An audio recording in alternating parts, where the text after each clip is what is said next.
And now, the show that bridges the gap between faith and business. Welcome to Bottom Line Faith. Today's guest is Bill Slappey, President and CEO of Slappey Communications. If you made me an atheist, took me back in time when I started my business, I wouldn't do anything different than what I've done, because I've learned that God's principles work. And here's the principle that I've learned works. Loving your customer as yourself works. I mean, it just does. It just does all day long. And I think it's like going the extra mile.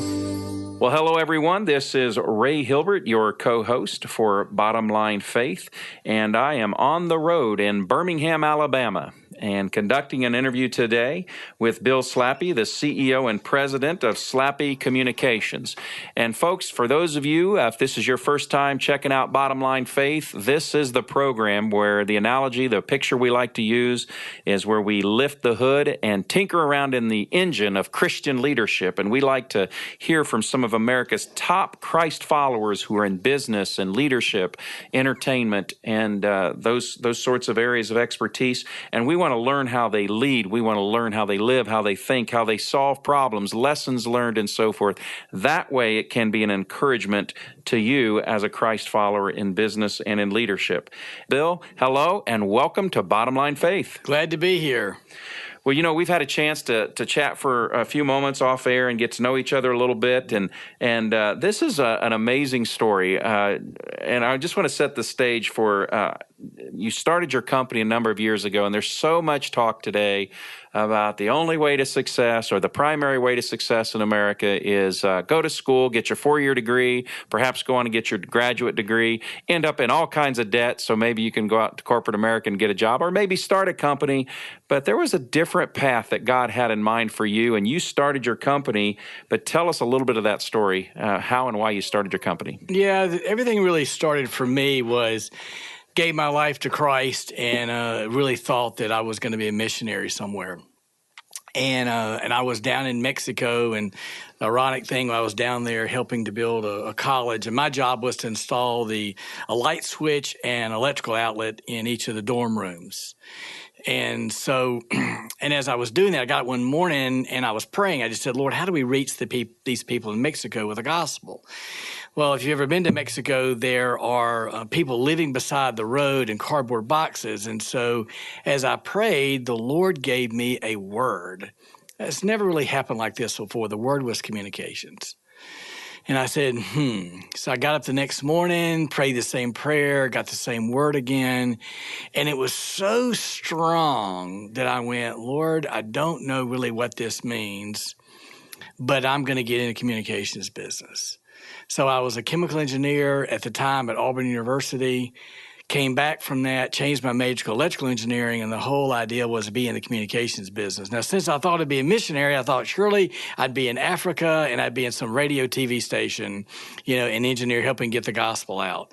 But within a year, the Lord had me school and work at the same time, working for a company called Executone. And I was installing phone systems, writing software, billing long-distance phone calls, all kinds of crazy things, having a lot of fun. And the short and sweet of it is that I found myself having more customers and more needs than I had time for school and study. So I remember going to my professor, Jim Johnson, telling him I had to audit one of his classes because I'd gotten behind. Uh-huh.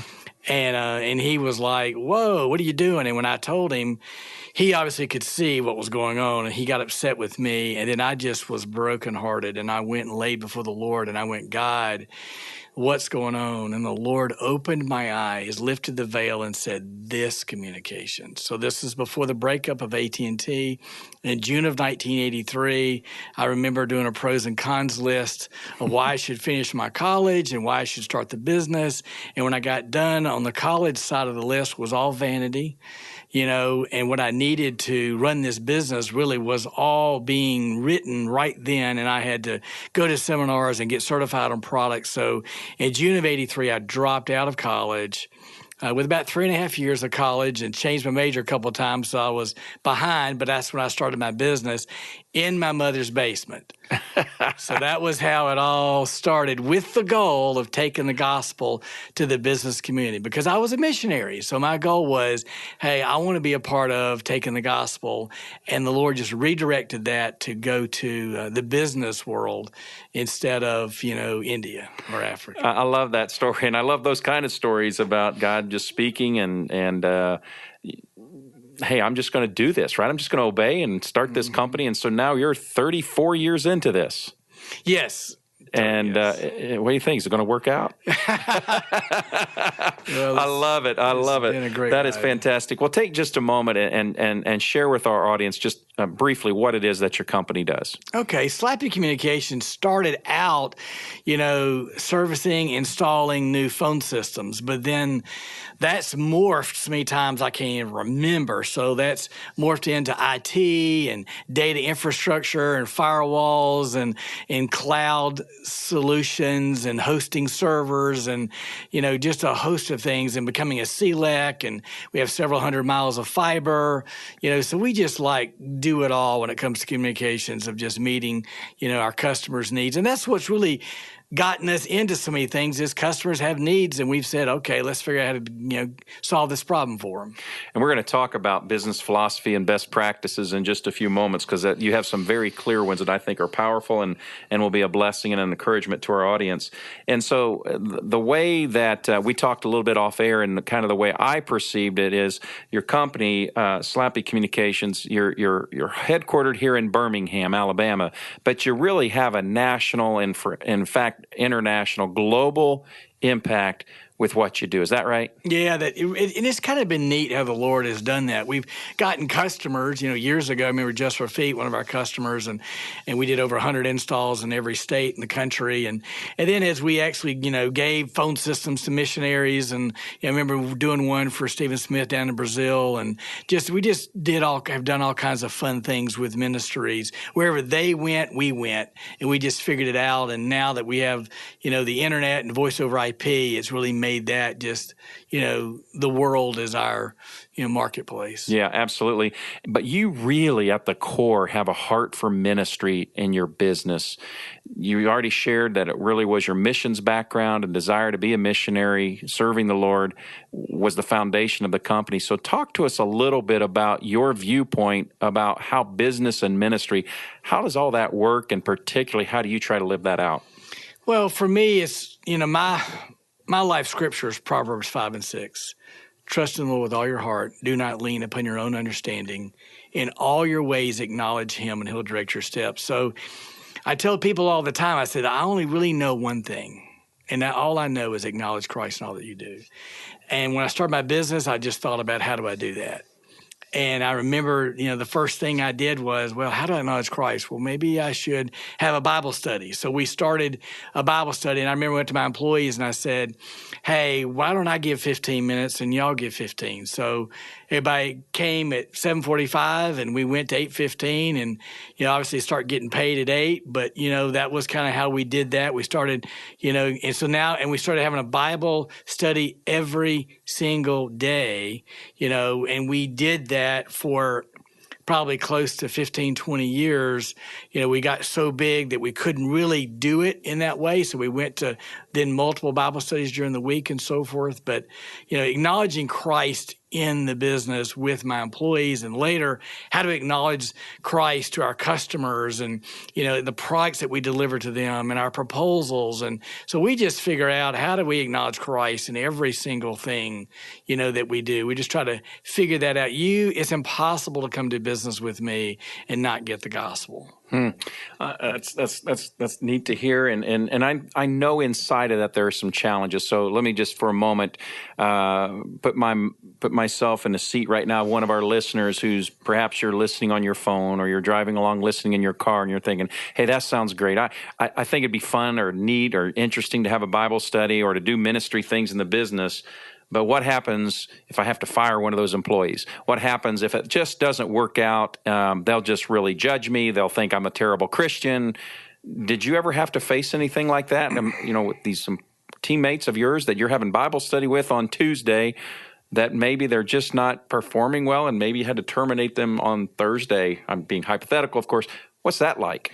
Yeah, that's always been hard for me. It has really been hard. But, I think that as I get outside of what I think and put myself in their shoes, I can never remember a time, believe it or not, that we both didn't come to the same conclusion. It's been just amazing because when you pray with your employees and you seek God and you're seeking, win-win-win solutions, God does present those. Now, I'm not saying that things haven't been difficult and there haven't been a lot of tears, but it's amazed me how God has, replaced and moved people on. I remember I had a guy that I loved, and he had gotten this great job working for Blue Cross, and I went, "It's a great job," but I said, "Look, you can't leave until you replace yourself." And I remember us just getting down on our knees and praying, and the next day God brought somebody in that we interviewed that was this great fit. I'm like going, "Lord, you are so in control." At the moment I was scared, but the Lord has been faithful. And it seems like every time there's been a big turnover, I've always said, let's raise the bar. God, bring in somebody that can help us all grow more. And that's what's happened.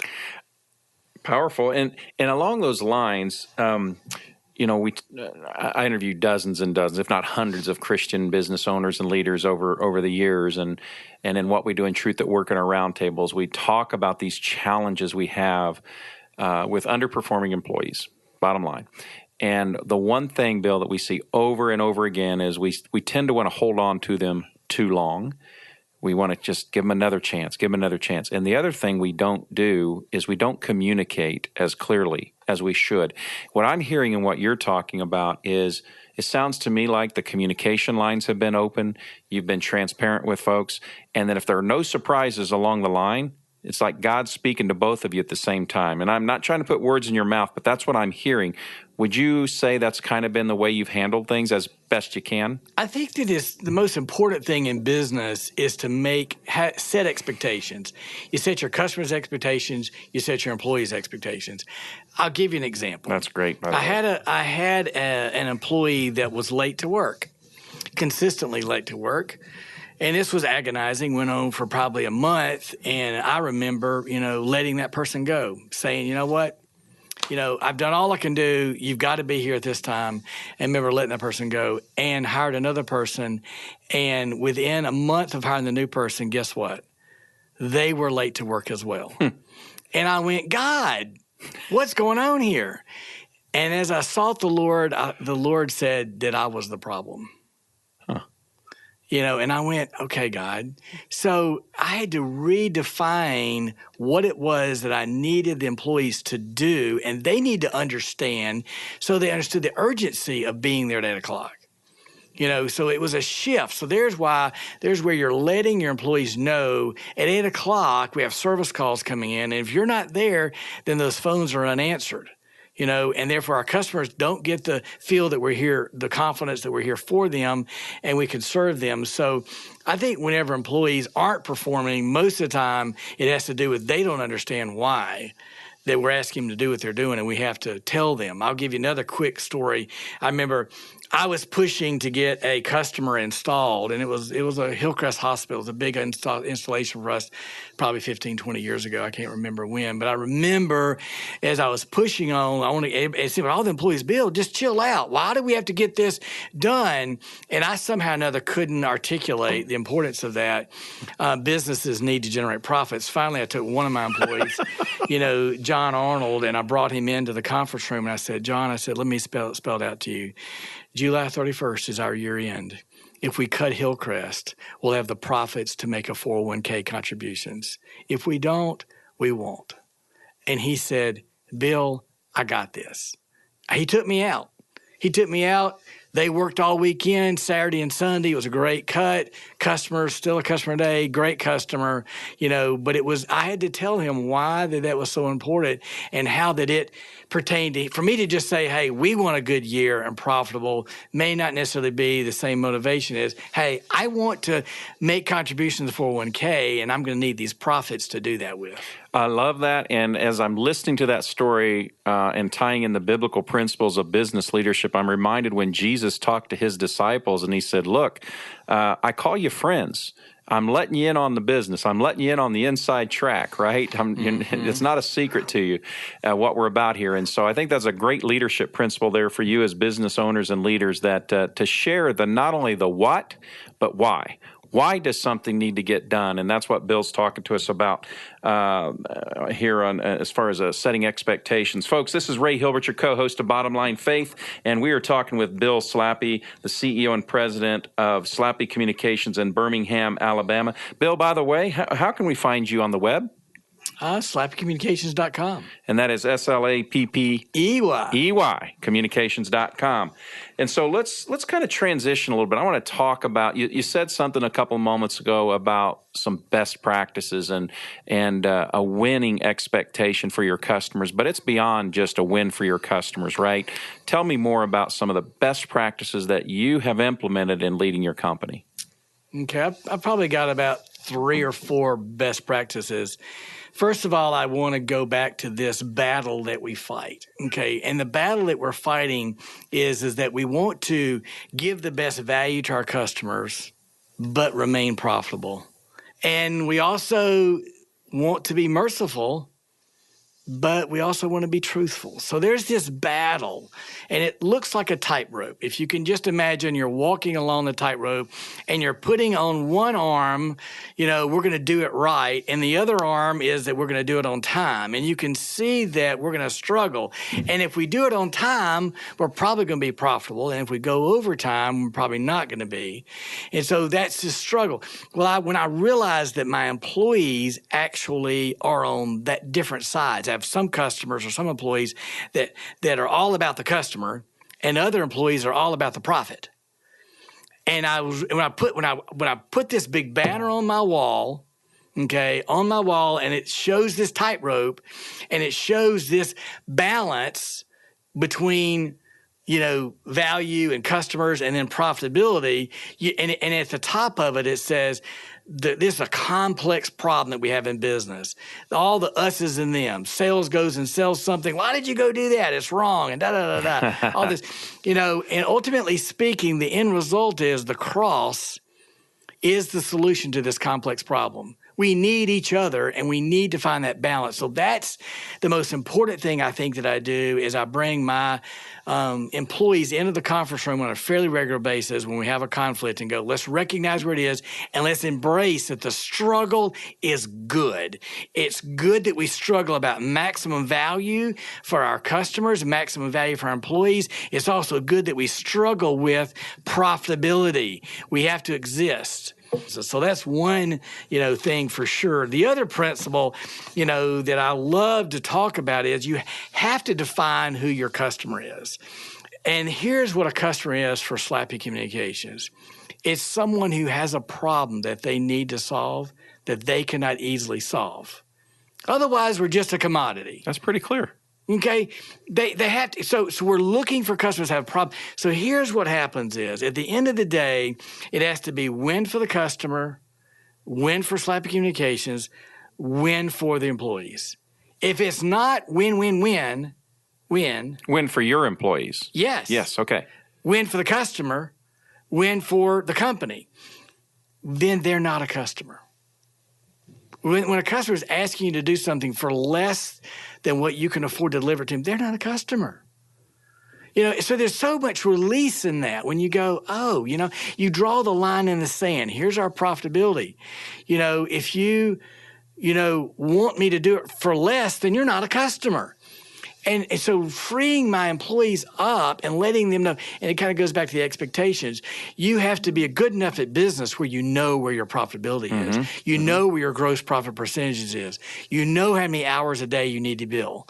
Those kinds of things. And if you don't do those things, you're not going to be profitable. So there's the win-win-win-win that you have to find. And it amazes me the number of customers when I actually say, here's where I'm profitable, here's where I'm not sure whether we can do business or not.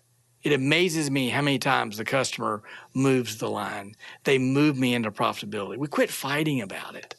I have to be profitable. And if I can't be, then maybe you're not a good customer for me. Maybe we don't have a match. It's amazing how you quit fighting when you identify those. But you've got to be a good enough businessman to know what that number is. Yeah.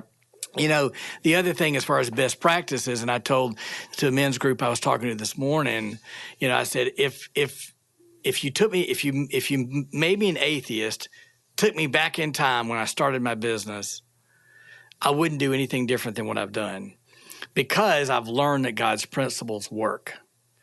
And here's the principle that I've learned works. Loving your customer as yourself works. I mean, it just does. It just does all day long. And I think it's like going the extra mile. And I've got a story for this that's so cool.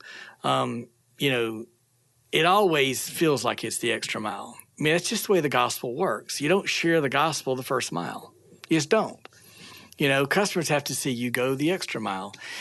So I remember I had a customer called Saunders Trucking, and I get this phone call that they're having this problem and so forth down. And so I go down there, and it's midnight, by the way. And this is back years ago when I was pretty much starting the business. And as I remember going up there, and I'm just beating my head up against the wall trying to solve this problem. And I just prayed. I went, Lord, you drugged me out of bed at midnight to come down here to solve this problem, and I can't solve it. And I'm just praying and saying, Lord, show me what to do. And I look across the room, and this guy, I think his name was David, was sitting in Driver's Central, and I said, I don't even know what I'm going to do. All right, fine. So I just let go of my problem. I went over there and started talking to David. And it wasn't long before we were talking about marriage and kids and life and difficulties of life. And an hour later, he prayed to receive Christ. And I remembered at that point, I was like, okay, God, sometimes you're not causing me always to solve the problem that I can physically see in front of me. You've allowed a problem to get me out of bed so I can do your work. I can't even remember what happened after that point, because that was the most important thing that had happened. Powerful.